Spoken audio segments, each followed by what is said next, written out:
Arestado ang top 7 most wanted persons sa lalawigan dahil sa kasong qualified rape sa isang isinagawang operasyon ng pulisya sa bayan ng Peñarubia, Abra. Ang report mula kay Patrolwoman Maria Ella Garcia.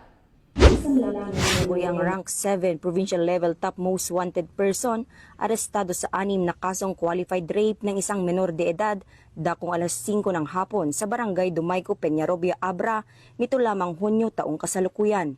Ang nasabing operasyon ay sinagawa ng pinagsanib puwersa ng mga tauhan ng Peñarubia Municipal Police Station sa ilalim ng pangangasiwa ni Police Captain June S. Saliuan, Acting Chief of Police ng Peñarubia MPS, katuwang ang Police Intelligence Unit, Provincial Drug Enforcement Unit ng Abra Police Provincial Office, Regional Intelligence Division, Regional Intelligence Unit 14, Regional Mobile Force Battalion 15, 1st and 2nd Abra Provincial Mobile Force Company ng Abra PPO at Bangged Municipal Police Station. Ang sospek ay naharap sa 6 na bilang ng kasong qualified rape alinsunod sa warrant of arrest na inisyo ni Honorable Cristina Vergara Astudillo, presiding judge ng Regional Trial Court Branch 58 sa Bukay, Abra, na walang inirerekomendang piyansa para sa nasabing mga kaso.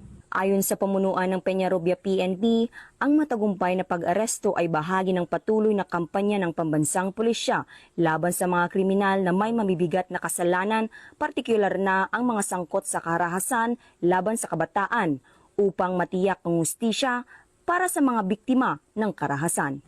Mula dito sa Abra Police Provincial Office, ako po ang inyong Police News Network Correspondent, Patrolwoman Maria Ella Garcia, alagad ng batas, tagataguyod ng Balitang Pulis.